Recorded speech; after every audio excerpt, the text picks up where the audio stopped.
We have Bradley Perry that's going to share some of the current events of the Northwestern Band of the Shoshone and educate you on what's going on with them so that we the can better Shoshone support our Sacred Shoshone Lounge at West Weber, partners.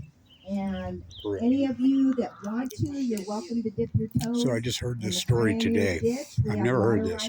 So it's 200 years ago this week that Jim Bridger got here. He had a Jedi priest with him that disappeared. The rumor is he was dug up, buried in this yard. That's a bad deal. Right here in this yard. Anyway, with no further ado, I'm going to turn the time over to Anna Keel, our local historian. We love Anna.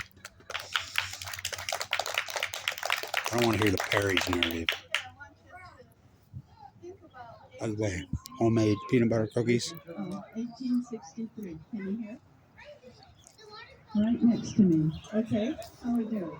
Okay. She's awesome. 1863. This house was built in 1863 by a young man named Art Stone. And 1863, there's no railroad. The people have been living here 13 years on the street, and so they're all log cabins. And a very few, it's just like housing today. So we have a lot of log cabins, but everybody wants to. It's his house. He's awesome. By the time you get to 1863, there's a few people starting to make adobe houses. And that's an upgrade. And they want adobe houses with some plaster on the wall. But Art Stone built a stone house, and this was really unusual for the whole area. And the original house has a basement. It has a 6-foot basement, and the original house had a half story. And it is exactly what you would see in England, which is where his family came from. And we think his father was the architect of the house.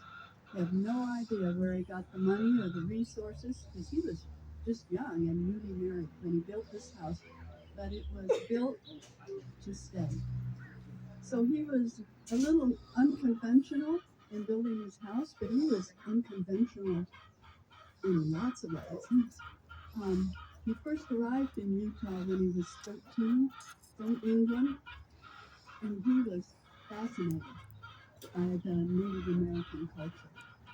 By the time he was 16, they were living here on 2nd Street, and there were Native American camps on both sides of the street, all the way down to 1200 West. You could stand on the street and look into a Native American camp, but so the creek here flows down to my property. Down here, dumps in right above the West Weber Cemetery. That's the Shoshone grounds. You could see There's been some people try to develop it, turn into practicing horse maneuvers. they call Cherokee farms. Hasn't worked out. They've never paid me. Doing target shooting and playing. I was down there this year and saw a cougar in the middle of the day. It's a want grand piece of real estate. Somehow he made friends. She's arguing that she says the sheep can prove that the sword's buried in West Weber Cemetery. I call bullshit. I think he's buried in the Ogden Cemetery. I think he's buried in the West Weber Cemetery. I grew up here. There. Still live there. My grandma's journal, great grandma, talks about a little soldier visiting her dad's house. Probably the first European house. I used to play in the wigwams, in the dirt dugouts, and it's always been said that the Mormons built it. No. The early Mormon pioneers there, those dugouts were already there. He was a great ambassador and good relationships, but he was also a fiddler. Oh, nice. He was a really good musician, and he played at the dances. The dances were held right down the road on the corner of Lynn School Lane and 2nd Street, and that's the schoolhouse. By the way, the Osmond's house right here on the corner. For a while, they used to move a lot. That's their house right there. Yeah, Donnie and Marie's right on the street. Well, the young bucks were fascinated with the English people dancing turkey in the straw and the minuet and the waltz and the polka. and they'd peer in the windows and watch the dancing, which would go on till 3 o'clock. Pretty soon, they were coming in and they would dance with each other to try and learn the dances, or they would dance with a white boy sometimes, never with a white girl. Always an exception. Art Stone taught one of them every dance and every step of the dances, and he came to the dance in a beautiful white buckskin suit with fringe and bead.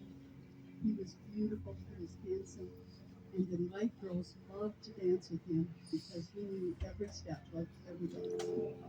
So, Nice.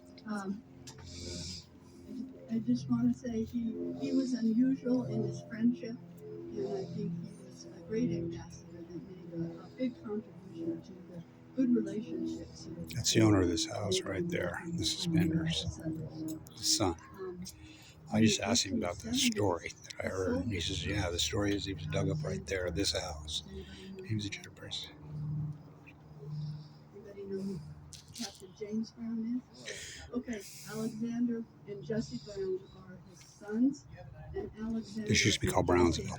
were actually the first They took away. Mormon settlers that came into the valley, and then they were followed by the. Well, I think Ike Potter was before him. Alexander and Jesse spent their. This used to be called Brownsville. Peter Ski and Ogden never said here. That's Mr. Bingham right there. Bingham Ford. This is the oldest neighborhood in Utah. They retired here and they would lead the parade. So he was selling deeds after Abraham Alexander the Fourth, my grandpa. Abe the First and him were there. Abe the First stayed in San Diego, their Mormon battalion, and worked his way up to Monterey. When this was Mexico, and then it became. Oh, that's a story with another house. Yeah, right. Yeah. Little Soldier lived right here. And in West Weaver. Right across the street, which is built in 1867. There's 4 houses. I'll just tell you, you've got a tour of the houses here on 2nd Street. What makes this the oldest neighborhood is 4 of them were built in the 1860s. That's before the railroad, and there's no place else in Ogden. Jim Bridger here 200 years ago this week. So the house right across the street, the Hudson's family lived there, and usually Peter Ski and Ogden never set foot here. So they took the name away from Brown after the Fed says no. And then Congress required they issue the deeds back to not the men, to the women. Here, Marie Mickelson, my great grandma from Denmark, got the deed to the Blanch. They were called land patents. I still live on it. He walked over to the table and took the youngest boy and picked him up, set him off of his chair, and he sat down. And William Hutchins said, "Oh, welcome, Indian Jack. We're so glad to have you here. Would you like some breakfast?" And so they passed him the potatoes, and they passed him the bread, and they passed him the syrup. And he put it all on the plate and poured syrup over everything, and ate it and with relish. And none of the kids could eat. They were just sitting there staring at him. But William Hutchins just kept talking to him about the weather and about, just chatting. Thank God for these homeowners here who protected a little bit of it. Back on the chair, thanked him, and walked out the door. Great story. So my grandma's journal says the little soldier used to come to my great-great-grandma's house, and she would hide behind the grease oak. Okay, we'll cut this off.